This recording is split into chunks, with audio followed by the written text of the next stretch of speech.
যেই ব্যক্তি দাঁড়ানোর ক্ষমতা রাখে তাকে দাঁড়িয়ে সালাত আদায় করতে হবে। দাঁড়ানোর ক্ষমতা রাখে তিনি বসে বসে যদি সালাত আদায় করেন সালাত হবে না।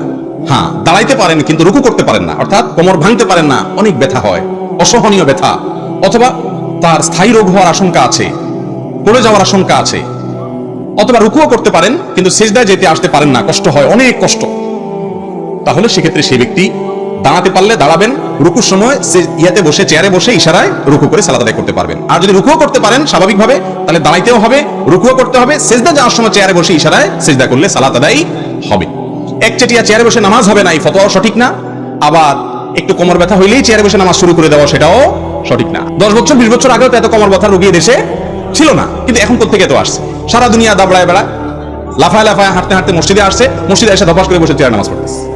একটু কোমর ব্যথা হয়েছে, বলে যে শরীরটা খারাপ, চেয়ারে বসে নামাজ পড়া শুরু করছে। এই ফ্যাশন করে সালাত আদায় করলে সেই সালাত হবে না।